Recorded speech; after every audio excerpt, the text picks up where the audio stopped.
안녕하세요.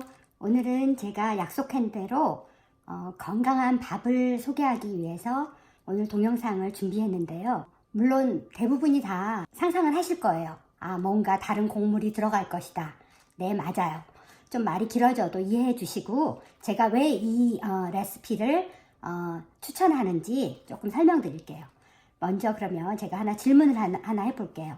사람이 생존에 필요한 제일 중요한 두 가지가 뭘까요? 첫 번째는요, 공기예요. 어디에나 있고 언제나 어베이러블 하기 때문에 우리가 그 중요성을 모르지만 공기가 없으면 사람은 단 5분도 못 살아요. 저는 앞으로 가까운 시기에 우리가 공기도 사서 마셔야 되는 때가 올 거라고 생각해요. 두 번째 중요한 건 뭘까요? 바로 물이죠.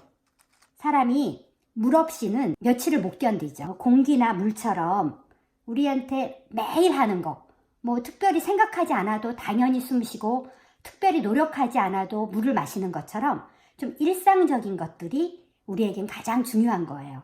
그 다음에 중요한 건 뭘까요? 우리가 매일 먹는 음식이, 가장 중요한 음식이 한국 사람에게 뭘까요? 제가 생각하기에는 밥이에요. 우리가 1년에 수도 없이 다이어트를 하려는 모티베이션이 생기면 늘 다이어트를 하죠. 어느 정도 다이어트가 끝나고 나면 우리는 다시 우리가 평소에 먹는 밥으로 돌아와요. 야구선수가 1루타를 치고도 결국 홈베이스를 밟아야 성공하는 것처럼 우리가 1루타를 치든 2루타를 치든 홈런을 치든 홈베이스로는 꼭 돌아와야 하는 거예요.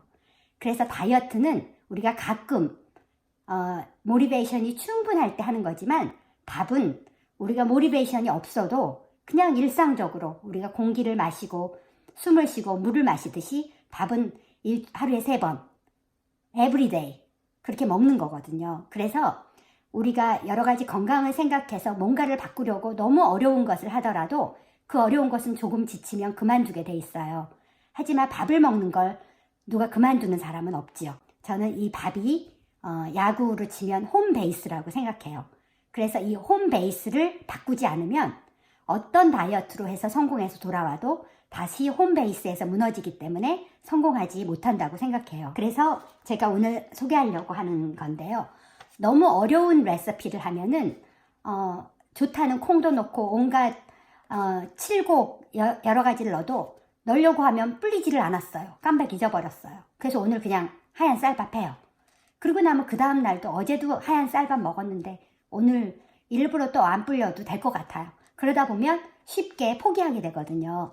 그래서 저는 불리지 않고 그냥 쌀하고 바로 밥을 같이 할 수 있는 좀 쉬운 방법으로 건강한 밥을 만드는 것이 중요하다고 생각해요. 오늘 소개를 드릴 거는 이거는 귀리예요. 귀리 중에서도 눌린 귀리거든요. 그 다음에 이거는 퀴노아라는 거예요. 이것도 곡물의 일종인데 이거는 쌀의 단백질이 쌀에 비해서 거의 3배 정도 들어있어요. 우리가 다이어트를 하다 보면 일부러 고기를 먹게 되는 게 쉬운 일이 아니거든요. 사람들의 생각은 뭔가 이렇게 고기는 피해야 된다. 그런 생각 때문에 우리의 다이어트에서 가장 부족한 게 단백질이에요. 근데 우리가 매일 밥을 먹음으로써 단백질 공급이 되어준다면 불균형한 식단이 어느 정도 기본은 채워지게 되는 거죠. 그 다음에 우리가 모두 알고 있는 이거는 보리예요. 이 보리도 불리지 않아도 압력밥솥으로 하면은 쉽게 밥이 되기 때문에 제가 보리를 선택했습니다. 곡물만 쓰다 보면은 우리에게 부족한 들어있지 않은 미네랄이 우리가 필요해요. 이게 제가 지인한테 받은 다시마에는 식이섬유가 많이 들어있고 마그네슘이나 칼륨이나 망간이나 이런 미네랄이 충분히 들어있어요. 그래서 우리가 부족한 곡류에서만 섭취하기에 부족한 그런 비타민들을 이 다시마를 통해서 공급받을 수가 있어요. 녹차 가루를 밥에 또 한 스푼 정도 넣는데요. 이 녹차는 끓이면 그 항산화 성분이 거의 몇 배가 높게 나타나거든요. 그래서 우리가 뭐 따로 마시려면 아무래도 마시는 것들도 너무 많고 커피 마시고 무슨 나가서 티 마시고 하려면 녹차를 마시는 일이 그렇게 쉽지가 않아요. 그래서 아예 밥을 할 때 녹차를 가루째 넣어버린다. 녹차 가루가 없으신 분은 봉지 그 티백에 있는 녹차에 물을 우려서 그 물로 밥을 하시면 돼요. 제가 빨간 양파 그 10파운드, 10파운드짜리 한 봉지를 사가지고 그 껍질을 잘 말려서 씻어서 잘 말려서 그 껍질로 물을 끓여요. 그러면 양파 껍질, 그 종이 페이퍼 같은 그 종이 같은 맨 겉에 껍질 있죠? 그 껍질에는 엔타이옥시던트가 양파 안에 하얀 살에 비해서 거의 20배 가까이 들어있어요. 쿼세틴이 들어있는 양파물로 밥을 하면은 밥이 영양분이 아주 가득한 밥이 되는 거예요. 이 쿼세틴은 항산화 작용이 너무 강력해서 식품 첨가물의 산화 방지제로 사용할 수 있을 정도예요. 근데 혹시 일부러 이 껍질에 물을 끓이는 건 귀찮아서 도저히 못하겠다, 그런 분들을 위해서 제가 이걸 준비했어요. 저는 양파를 쓸고 껍질을 모아요.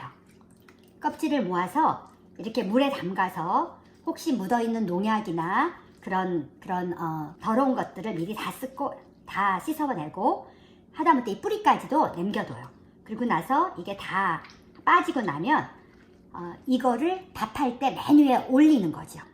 여기에서 그 쿼세틴이라는 엔타이옥시던트가 밥하고 잘 섞이게 되고 밥 맨 위에 떠 있을 때 이거는 그냥 끄집어내면 돼요. 종이 같으니. 쌀 한 컵을 씻어 놨어요. 그러니까 일부러 불려서 하려고 하면 넣지 않게 돼요. 그래서 저는 지금 이 쌀 한 컵에 이 세 가지를 4분의 1컵씩 넣고, 이 다시마는 약 5g, 이 녹차는 한 2, 3g 정도 하면은 약간 1대1 약간 안 되거든요. 근데 하얀 쌀과 잡곡 1대1이면 참 밥이 보통은 먹기가 힘들어요. 근데 이거는 괜찮아요. 왜냐하면 오트가 그 귀리가 눌려진 거라서 밥을 전체적으로 부드럽게 해줘요. 그러면 제가 한번 넣어보도록 하겠습니다. 이 귀리는 이미 씻어서 나온 거기 때문에 다 씻고 난 쌀에 그냥 넣으시면 돼요. 그 다음에 퀴노아 4분의 1컵 넣겠습니다. 보리도 4분의 1컵 넣겠습니다. 이 다시마를 이 정도 넣어주시고 녹차를 적당량 넣어주세요. 그리고 물을 붓고 물을 맞추고 마지막에 양파 껍질을 넣어주도록 하겠습니다. 밥이 다 완성되었습니다. 한번 열어보겠습니다. 그렇듯이 양파 껍질이 맨 위에 있네요. 이 양파 껍질을 잘 걷어주시고 껍질은 큰 거를 넣는 게 꺼내기가 좋을 것 같아요. 냄새를 맡으니까 전혀 그 미역 맛이나 녹차 특별히 그런 냄새 안 나요. 고소한 냄새가 나요. 밥을 보여드릴게요. 이 밥의 특징은 찹쌀이 전혀 들어있지 않거든요. 잡곡으로 된 밥인데도 밥에 찰기가 있어요. 그 귀리를 눌린 귀리를 해서 그 귀리가 밥의 찰기를 만들어내고, 또 다시마에서 진액이 나와서 밥이 더 찰기가 있어요.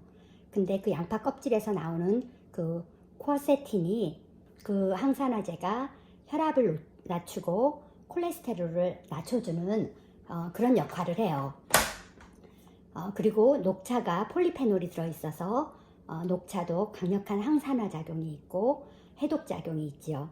건강한 밥 가족에게 제공하시고 온 가족이 건강을 지키는 그런 행복한 가정 이루시기를 바라겠습니다.